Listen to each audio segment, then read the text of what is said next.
Muito bem, Salmo capítulo 19, é um salmo que talvez você conhece, você já pode lembrar dele um pouquinho, se você já ouviu.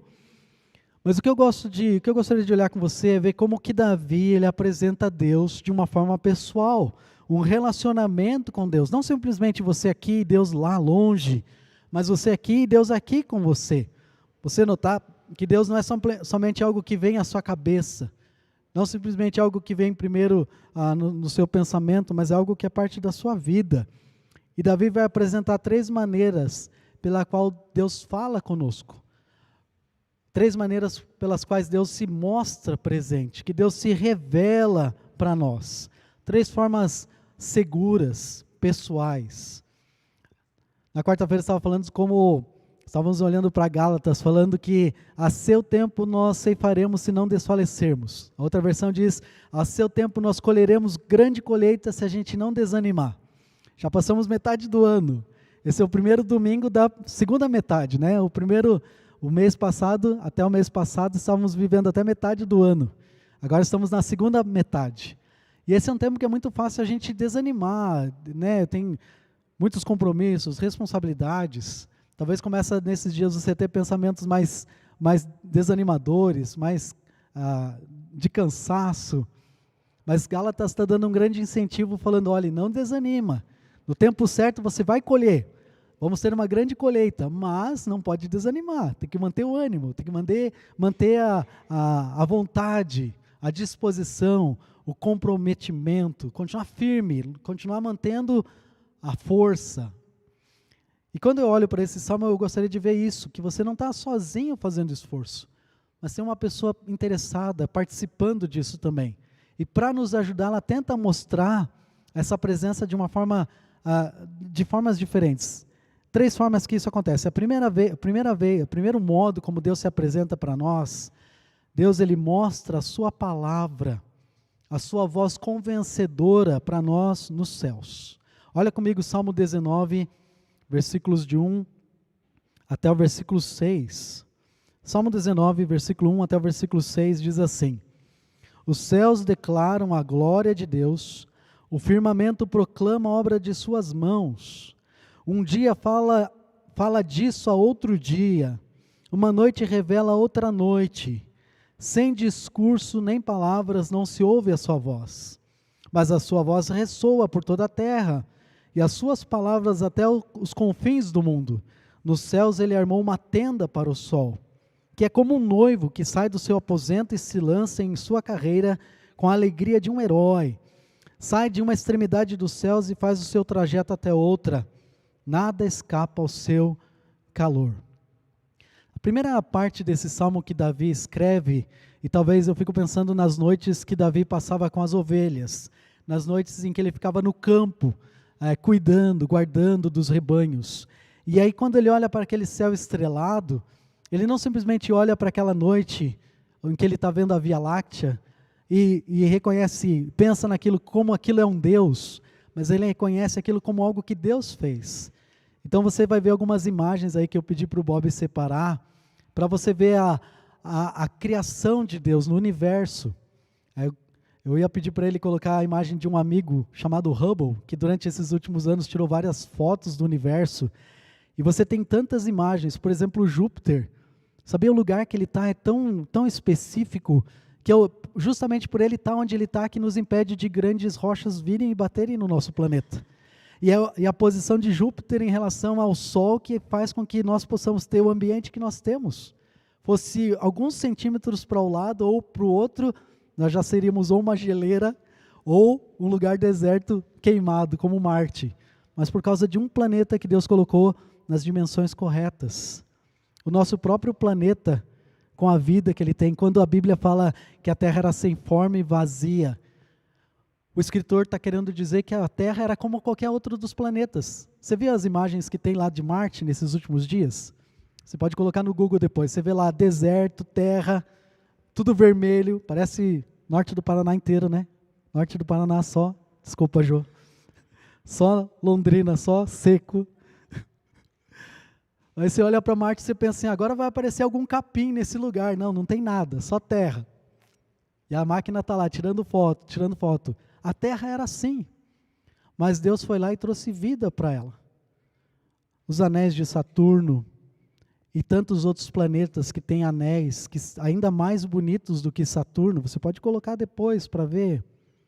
Tem uma imagem incrível que é chamada o grão de pó, que a Voyager, que é uma das naves que foi lançadas no Sistema Solar, ela vira e tira a última foto que ela tira, que ela manda para a Terra, e você tem o último planeta que ela está lá do lado de Urano, Netuno, naqueles planetas, e tem um ponto branco. E aquele ponto branco no universo é o nosso planeta. Um ponto no espaço. Tem uma imagem que os cientistas adoram muito, os astrônomos amam de paixão. É chamada a Galáxia do Sombreiro. Vou pedir para o Bob colocar para nós aí a imagem dessa galáxia. Ela é considerada uma das galáxias mais lindas pelos astrônomos por causa da forma que ela tem. A dimensão que ela tem, o cálculo matemático que ela tem é um cálculo perfeito. Então ela é alvo de muitos estudos e é uma galáxia que foi tirada, uma das galáxias mais distantes que o Hubble conseguiu tirar foto. E tem uma coisa que eu acho interessante. Talvez você vai dizer, Rodrigo, isso aí não tem nada a ver. Mas eu acho isso muito interessante, porque eu vejo muito o senso de Deus nas coisas, o senso de Deus se revelar, o humor de Deus, se é que eu posso dizer assim, o bom humor de Deus. Quando eles viraram o Hubble para o centro dessa galáxia, na posição em que nós estamos no universo, porque você sabe que o universo é gigantesco, é algo tão grande que nossa mente nem consegue absorver a grandeza disso. Quando eles apontaram o telescópio para o centro dessa galáxia, no centro dela, e ele foi tirar imagens, olha o que apareceu no centro da imagem dessa galáxia. Uma cruz.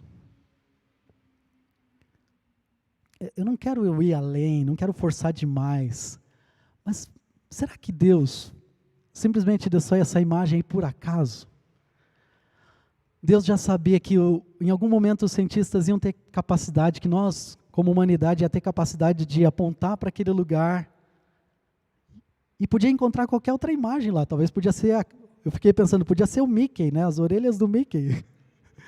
Podia ser qualquer outra coisa, mas Deus deixou na posição em que nós estamos, quando os cientistas colocaram para lá, naquele ponto tão extremo, onde a lente daquele aparelho apontou no ponto mais extremo que nós temos, a cruz. Eu acho que Deus estava querendo dizer para o homem aonde você precisa olhar, aonde você precisa focalizar. Porque Deus, ele tem uma imagem, ele tem uma palavra nos céus. Quando você olha para o céu estrelado e vê o vasto universo que Deus criou, Deus deixou do jeito que ele fez para mostrar que ele existe. O universo é uma grande pintura, uma grande imagem de Deus mostrando a sua grandeza. E é isso que ele está dizendo aqui no versículo 1. Os céus declaram a glória de Deus e o firmamento proclama a obra de suas mãos. Quando você olha o universo, você vê a grandeza de Deus. Você vê a glória de Deus. Você vê a graça de Deus. É isso que você está vendo quando você olha tudo que Deus criou. E ele está dizendo aqui que Deus diariamente, ele carrega de benefícios as nossas vidas, dia após dia. Se Deus permitir você levantar amanhã e abrir seus olhos para viver mais um dia, é importante talvez pensar que teve tantas pessoas que talvez vão ser melhores do que nós, que não vão abrir os olhos amanhã. Você já parou para pensar isso? Tem pessoas que talvez são muito mais produtivas, muito mais efetivas para a história do mundo do que talvez eu ou você sejamos. E elas não vão abrir os olhos delas amanhã. Mas Deus vai permitir que você viva mais um dia. E o que o pastor falou é muito importante. Por que Deus vai permitir que você viva mais um dia? Em que Ele está mostrando a sua glória e o seu poder, a sua grandeza sobre tudo. Para que você possa ouvir a voz dEle. E fazer com que essa voz dEle também seja conhecida para outros que ainda não o conhecem. Deus, Ele faz a voz dEle vencedora nos céus, na criação. E se isso não fosse suficiente, Deus, Ele também deixa a palavra dEle convencedora em outro lugar. Não somente no céu, na grandeza do universo, que você pode contemplar, na beleza do que Deus fez, e estudar, e conhecer, e descobrir coisas, e outras coisas que os cientistas estão descobrindo vez após vez, da grandeza do universo, mas ter a palavra convencedora de Deus na sua mão. Olha o que ele diz nos versículos 7 até o versículo 11. A lei do Senhor é perfeita e revigora a alma. Os testemunhos do Senhor são dignos de confiança e tornam sábios os inexperientes. Os preceitos do Senhor são justos e dão alegria ao coração. Os mandamentos do Senhor são límpidos e trazem luz aos olhos. O temor do Senhor é puro e dura para sempre. As ordenanças do Senhor são verdadeiras, são todas elas justas. Versículo 10, são mais desejáveis do que o ouro, do que muito ouro puro, são mais doces do que o mel, do que as gotas do favo, por elas o teu servo é divertido, há grande recompensa em lhes obedecer. O que o salmista está mostrando, e esses textos, só esses versículos, cada um desses versículos comporta por si próprio uma mensagem. Dá para a gente fazer uma conferência nesses versículos de 7 até o versículo 11. Devido à riqueza que tem aqui, daquilo que Davi escreve. Mas de um jeito extremamente prático e simples, você não consegue conhecer quem Deus é por causa da criação. Você consegue saber que existe um Deus, e que Ele é grandioso, e que Ele é poderoso, mas você não consegue saber detalhes sobre Ele, sobre as intenções de Deus, sobre os planos dEle, sobre a pessoa de Deus, sobre a sua moralidade. Onde é que a gente conhece isso? Na palavra dEle. Deus não somente fala, usa a sua palavra convencedora no céu, você olhar e ver que existe um Deus, não dá para negar, porque o desenho mostra que tem um desenhista, mas também a própria palavra de Deus na nossa mão. Somente através da Bíblia você pode conhecer o coração e a mente de Deus. Ele nos deu esse livro para nos ajudar a conhecê-lo. Por isso é tão importante que você se aproxime da palavra de Deus e procure entendê-la, porque Deus nos deu esse livro para a gente poder compreendê-lo. E nesses versículos, do versículo 7 até o versículo 9, por exemplo, ele fala dessa inspiração da palavra de Deus, ou seja, a origem que ela tem é dentro do próprio Deus. Deus soprou a sua palavra, Ele deu para aqueles escritores escreverem aquilo que Ele queria que fosse escrito. Ele fala que essa palavra é fundamental, não tem outro meio pelo qual você pode apoiar a sua vida com segurança do que nessa palavra. Outra coisa que ele está dizendo é que essa palavra nunca vai desviar você, ela nunca vai colocar você num caminho furado, ela nunca vai ser um GPS que dá para um lugar errado. Esses dias eu estava andando de carro para lá e para cá, falei, vou colocar no GPS porque é mais seguro. Eu aprendi isso com o André. Um tempo atrás, alguns anos atrás, a gente foi comprar um aquecedor para o batistério, e a gente tinha que sair do lugar e eu sabia o caminho. Falei, é tão simples, né?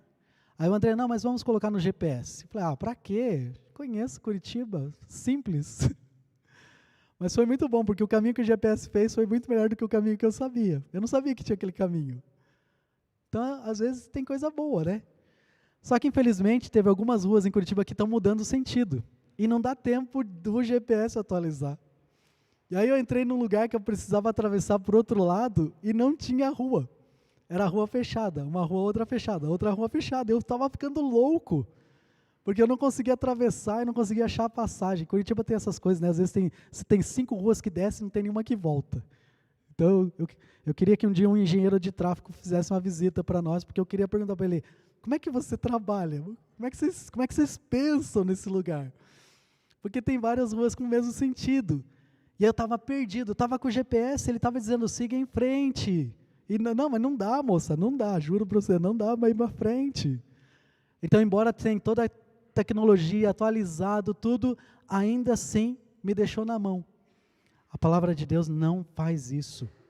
Ela nunca vai deixar você desviar.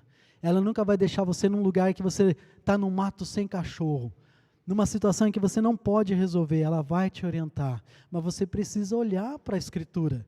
Você precisa ligar ela com o seu celular hoje, né? Você precisa ter acesso a ela, porque se você não abrir, ela não é um livro mágico, que ficando na sua estante ou aberta, igual a gente coloca aqui para deixar mais bonito, né, o cenário, por si só não tem uma energia, não tem um poder que vai abençoar esse ambiente pela Bíblia estar aberta. Ela vai fazer a diferença quando você aplicar ela na sua vida. Quando você olhar para aquilo que Deus diz e você colocar aquilo em prática na sua vida. Romanos, o apóstolo Paulo chama isso como um espelho. Na antiguidade você tinha os espelhos, não tinha a qualidade que a gente tem hoje. Então eles pegavam muitas vezes o metal, eles poliam o metal, uma grande quantidade, e uma das formas das pessoas poderem se pentear, as mulheres poderem se maquiar, elas tinham que ir lá para fora, na luz do sol, refletindo o céu, poder olhar para a sua imagem e vendo o que precisa consertar, ir lá e mudar. Paulo diz que a Bíblia é a mesma coisa, você olha para ela e você está vendo o céu refletido nela. E Deus vai dizer para você o que você precisa mudar, o que precisa ser colocado no lugar. E você toma as decisões de fazer aquela mudança que precisa ser feita. Deus, Ele revela a palavra dEle na nossa mão. E ela é cheia de virtudes que Ele está dizendo aqui. Por isso Ele fala do valor das Escrituras. Olha como Ele descreve isso nos versículos 10 a versículo 11. Ele fala, são mais desejáveis do que o ouro, do que muito ouro puro. Você já parou para pensar na Bíblia assim? Que ela tem mais valor do que dinheiro? Porque para muitas pessoas hoje em dia não é assim. A preocupação dela é o valor do Bitcoin. O valor dela, a preocupação dela é o que vai acontecer com a bolsa ou não. A preocupação das pessoas é voltada para o quanto que ela pode ganhar ou o que ela vai perder. Mas ninguém olha para a Escritura muitas vezes pensando que o valor dela excede qualquer tesouro. E é isso que Davi está dizendo. Você olha para a Escritura dessa forma, para a palavra de Deus dessa maneira. Ele fala, é mais doce do que o mel, do que as gotas do favo. Ele fala, versículo 11, por elas o teu servo é divertido, a grande recompensa é obedecer. Ele está falando assim, a Escritura é protetora, ela vai proteger você. Ela vai cuidar de você. Para que você não entre em caminhos que vão ser caminhos de sofrimento e dor e morte. Porque o salário do pecado é a morte, mas o dom gratuito de Deus está em Cristo Jesus. Onde é que você pode saber disso? Porque a Escritura fala. A Escritura ela é proveitosa. Ele está dizendo aqui, a grande recompensa. Quem é a pessoa que vai mais desfrutar de alegria, de felicidade, de contentamento, quando obedece à Escritura? É Deus. É Deus que vai dizer, olha só, que bom que você está ouvindo, estou muito feliz. A pessoa que mais se beneficia de ouvir a Escritura é a gente mesmo. Deus, Ele é pleno em si mesmo, em alegria, em felicidade. Você sabe por que Deus não muda? Porque Deus é perfeito. Mas nós precisamos mudar, mudamos para melhor. Mas isso vai acontecer quando nós dermos olhar a Escritura desse valor. Você olha para a Escritura dessa forma, você vem para a Escritura a cada dia, olhar o que Deus tem para falar com você, conversar com você, essa intimidade com Deus.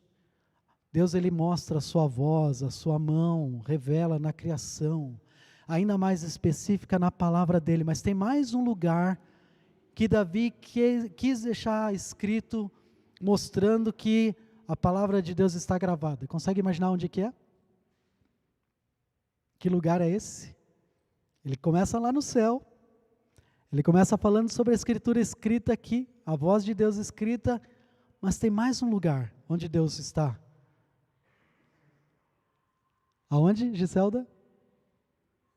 Do nosso coração. E é isso que ele vai dizer dos versículos 12 ao versículo 14. A palavra convencedora de Deus no nosso coração. Olha o que ele diz no versículos 12 a 14. Quem pode discernir os próprios erros? Absolve-me dos que desconheço. Também guarda o teu servo dos pecados intencionais, que eles não me dominem. Então serei íntegro, inocente da grande transgressão. Que a palavra da minha boca e o meditar do meu coração sejam agradáveis a ti, Senhor, minha rocha e meu resgatador. Davi, ele falou sobre a palavra de Deus, que você pode conhecer Deus de um modo objetivo na natureza, subjetivo na natureza. Você pode conhecer as verdades de Deus na sua palavra, mas Ele vai convencer você através do seu Santo Espírito, tornando tudo isso real no seu coração. Uma das mensagens que tem sido pedida várias vezes pelos líderes da nossa igreja, pastor, às vezes a gente não fala muito sobre o Espírito Santo, né? Dá para falar alguma coisa sobre o Espírito Santo? Dá para a gente perceber alguma coisa sobre o Espírito Santo? Sim, dá. A Escritura ela é cheia de lugares onde o Espírito de Deus está presente. Mas muitas vezes o ponto é que ele está sempre apontando para Jesus, para que a gente possa conhecer Cristo, mas o trabalho de nos ajudar a entender isso é da pessoa do Espírito Santo. Por isso ele é tão importante. O trabalho que ele faz é tão fundamental. E Davi, ele escreve, embora o livro de Salmos seja no Antigo Testamento, os Salmos ele aplica para todos os cristãos, todo filho de Deus em toda a história, em todo o tempo. Não só do Antigo Testamento, mas para nós hoje, que estamos aqui, vivendo nesse momento da história. E ele está dizendo que nós podemos compreender coisas por causa do trabalho, da voz de Deus, que não é só escrita lá em cima, que é maravilhosa, que é incrível, não simplesmente escrito no livro, que nós podemos ter essa revelação escrita, mas Deus também, Ele fala conosco. Ele também testifica em nossas vidas. E ele fala isso no versículo 12, ele fala a palavra convincente do Espírito. Por isso que Davi diz, quem pode discernir os próprios erros? Quem é que pode compreender? É uma pergunta retórica. Ele nem coloca a resposta, né? Quem pode discernir os próprios erros? Quem é que tem capacidade, condição própria para compreender a si mesmo? Um dos desejos que eu tenho, terminando pedagogia, se Deus permitir, é fazer psicologia. E o pastor Paulo, ele é um grande incentivador, ele fala, vai ser bem difícil. Ele incentiva pra caramba, ele fala, olha, você acha difícil pedagogia, você vai ver o que é difícil psicologia. Então eu gosto porque ele me anima muito, né? Ele fala, você vai sofrer. Mas o que é interessante é que o status de psicologia tem crescido ao ponto de quase ser medicina. Pela procura, pela ansiedade. O homem está procurando, tentando entender o que está acontecendo com ele. O homem, nesse momento da história, está tentando buscar qual é a resposta para os seus problemas, para as suas dificuldades. E muitas pessoas estão caminhando, buscando um meio. E elas estão buscando na psicologia a resposta. A psicologia é o homem tentando entender o homem. Sabe qual que é a grande resposta? Não vai dar certo. Você sabe por quê? Porque o homem não consegue compreender a si mesmo. A gente precisa de Deus dentro de nós.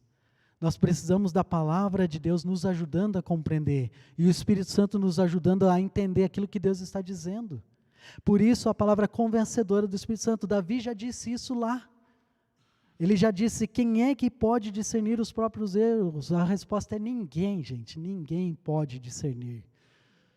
Somente Deus dentro de nós pode nos ajudar a compreender. É a obra do Espírito Santo nos ajudar a entender o que é que Deus quer que mude, que nós precisamos aplicar, que nós podemos mudar. Por isso ele continua o versículo dizendo, absolve-me dos que desconheço. Me ajuda, Deus, a compreender e a entender aquilo que eu não sei. É a palavra convincente do Espírito Santo. É Ele que trabalha em nossas vidas. É aquela voz que quando você está fazendo algo diz... Eu ia fazer um barulho de buzina, né? Mas eu não quero que ninguém pulando. Não faça. Sabe quem é que está ajudando você nesse momento? Não é a sua inteligência, não importa o quão inteligente você seja. É Deus lhe ajudando a entender que aquilo é perigoso. É a palavra de Deus viva na sua vida, convencendo você de que aquilo precisa ser mudado. Que você precisa ter cuidado, que você não pode ir por aquele caminho. Então é a palavra convencedora do Espírito. Não somente ela nos convence, mas nos purifica também. Nessa parte do versículo, absolve-me dos que desconheço. Versículo 13, também guarda o teu servo dos pecados intencionais, que eles não me dominem. Sabe quem é que faz o trabalho de purificação em nossas vidas? O Espírito Santo. É Ele que nos regenera, nos faz novos. Eu tinha uma camiseta que eu ganhei, e eu usei ela durante um tempo porque eu gostava daquela camiseta, era uma camiseta bonita. Ela era uma época que existia uma loja em Curitiba, a Livrarias Curitiba Evangélica, ainda existe, mas ela vendia mais camiseta. Não lembro se o Carlão lembra, a gente que era da uma cidade, a gente gostava de comprar camiseta, sempre estava com uma camiseta evangélica nova, assim, e ela era emborrachada. camiseta cara demais, eu ganhei ela. Só que ela estava escrita assim, reciclado por Jesus. Qual que é o problema? Era muito bonita. Eu usava com peso na consciência, mas eu estou ensinando errado, né? Porque Jesus nunca nos recicla, gente. Deus nunca pega algo que está velho e fala assim, vamos ver se a gente consegue dar uma consertada nisso. Não, Deus ele joga fora, porque não dá para usar, ele começa tudo de novo. Por isso que ele diz, quem está em Cristo é nova criatura, as coisas velhas já passaram, eis que tudo se fez novo. Deus ele faz uma coisa nova. Deus está fazendo em você uma obra, uma transformação inigualável.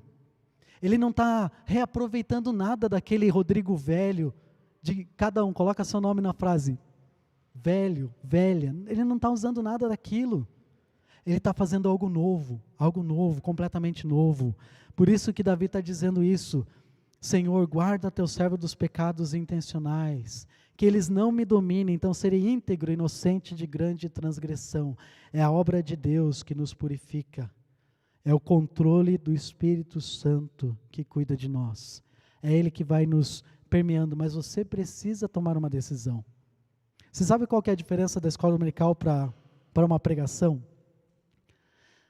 Consegue saber a diferença da escola dominical? Hoje eu estava falando isso, gente, lembra que é uma aula, não é uma pregação. Mas qual que é a diferença? O que você acha? Na escola a gente pode ter opiniões, a gente pode ter pensamentos, pode concordar, pode discordar, pode aprender, pode ampliar, pode mudar. Estamos aprendendo juntos, compartilhando das suas experiências. Mas a pregação ela tem um aspecto, tem um ensinamento, tem a parte de aprender. Mas ela tem um ponto que faz uma diferença. Existe um ponto em que você precisa entender que ela não é só um comentário. Ela não é só mais uma opinião. É Deus que está falando. Por isso é tão importante que você dê uma resposta para Deus da mensagem. Por isso que nós muitas vezes fazemos apelo, convites, para que você tome uma decisão da mensagem. Sabe por quê? Porque Deus quer uma resposta da sua vida. O que você vai fazer com isso que você está ouvindo? O que você vai fazer com aquilo que Deus está dizendo para você? Por isso é muito importante uma resposta, porque até você dizer, não vou responder, é uma resposta. Você está dizendo para Deus, não, Deus, eu não quero compromisso com nada disso. Para que você possa ter força, como a gente falou de Gálatas durante a semana, para que você não desista, para que você continue, não é apenas nos seus próprios esforços, gente. Nossos esforços são limitados, nossas capacidades são limitadas, nós precisamos da ajuda de Deus junto conosco.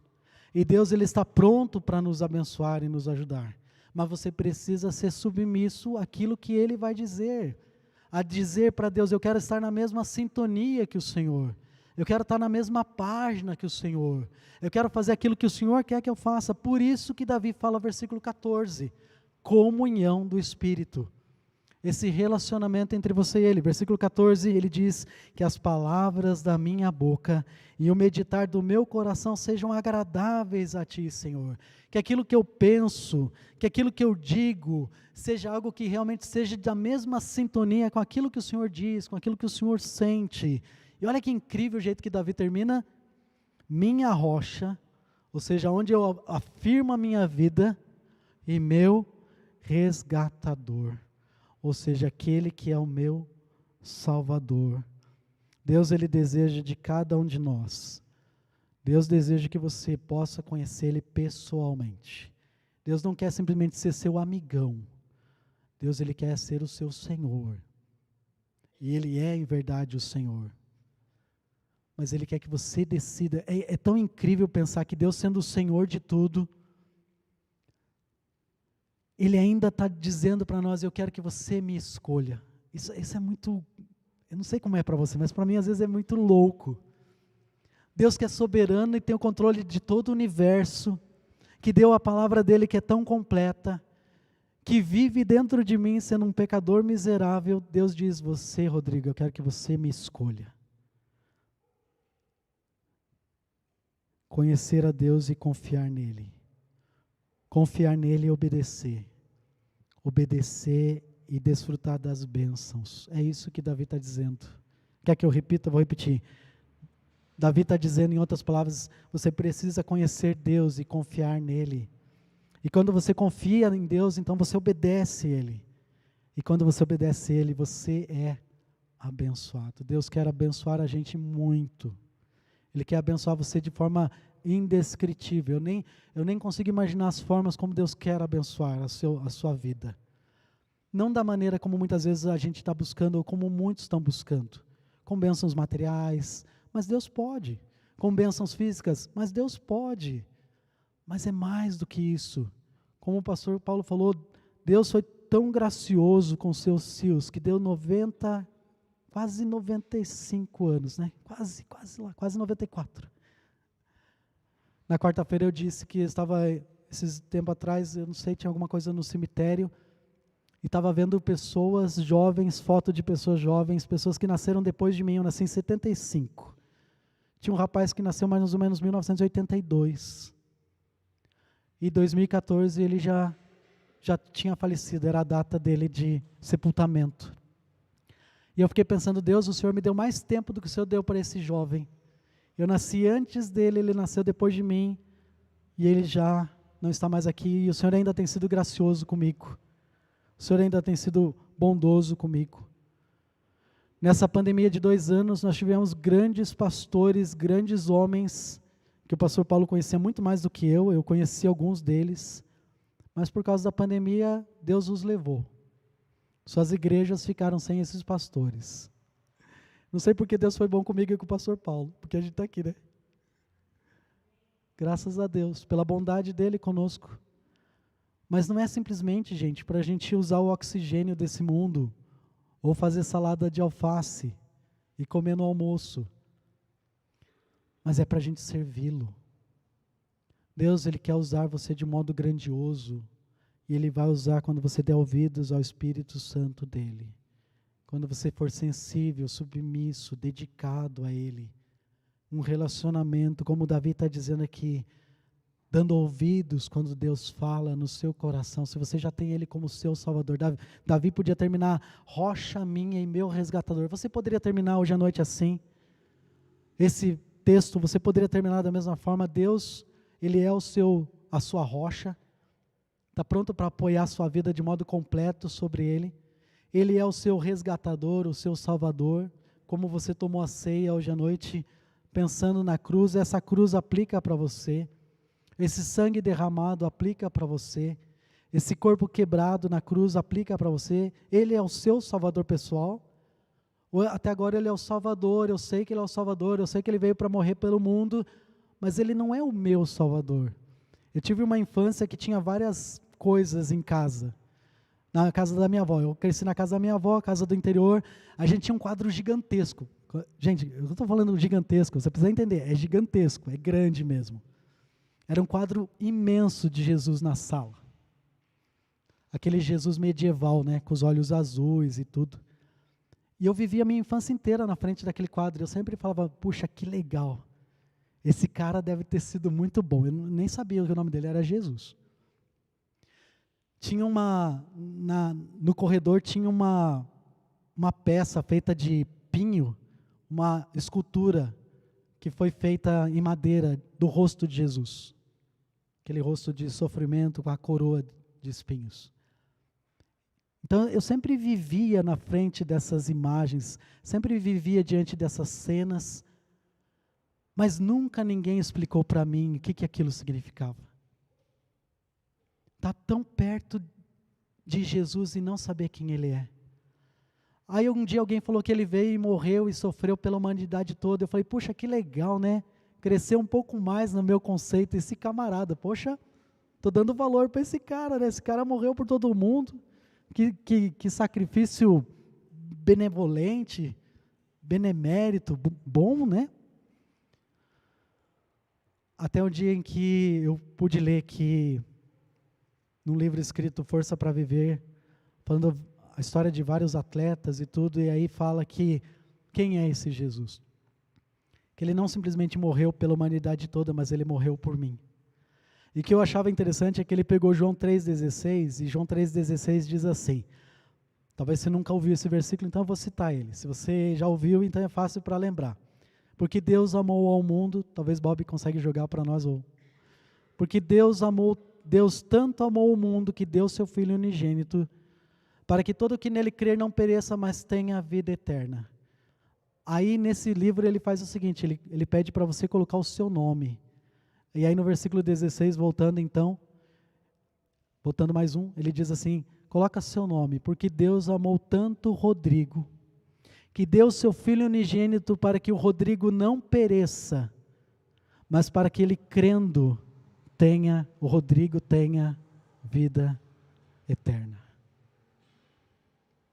É isso que Deus quer, que você creia nele pessoalmente, vendo a grandeza de Deus, como ele se apresenta no seu poder, na sua vontade, através daquilo que ele nos fala, e por causa da voz dele em nossas vidas.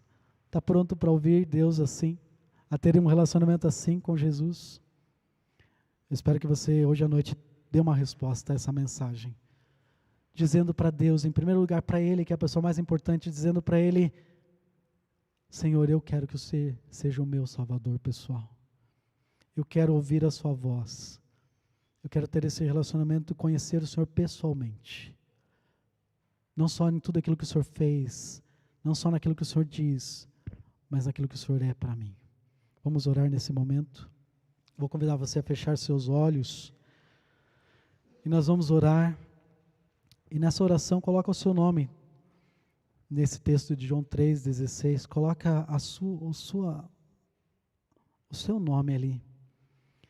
Querido Pai, estamos na Tua presença, gratos pelo dia de hoje, esse domingo tão especial que podemos celebrar juntos a Tua palavra, regozijar naquilo que o Senhor fez durante a semana, uma semana de grandes desafios, participando dos desafios que o pastor teve com a sua família, orando por eles, colocando o pastor, Dona Eunice, em oração diversas vezes, pedindo que o Senhor os usasse de modo grandioso, de modo especial, mas também é um lembrete de que o Senhor quer usar as nossas vidas onde nós estamos, com aquelas pessoas que estão ao nosso redor, que o Senhor ainda não levou, porque a Tua misericórdia também está com elas, aqueles que ainda não conhecem o Senhor como Salvador. Obrigado, Pai, porque um dia o Senhor me permitiu conhecê-lo, mesmo estando diante de tantas situações em que estava na Tua presença, mas no tempo certo, ó Deus, o Senhor permitiu que eu pudesse conhecê-lo.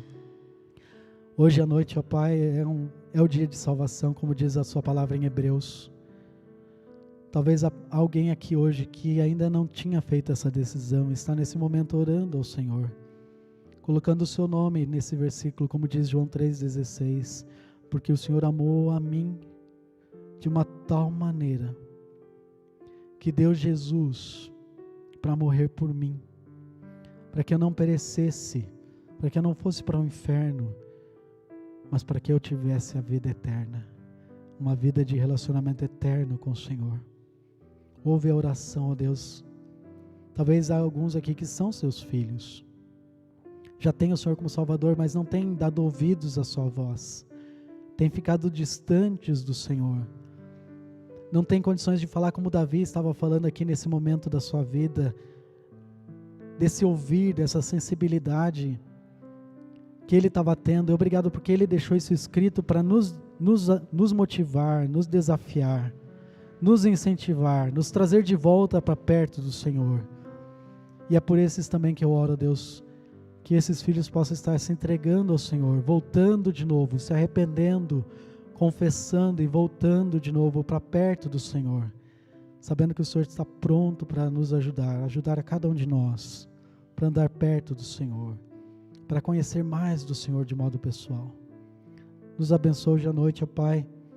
Mais uma vez, eu peço isso ao Senhor agradecido, porque o Senhor nos ouve, ó Deus, e nos atende.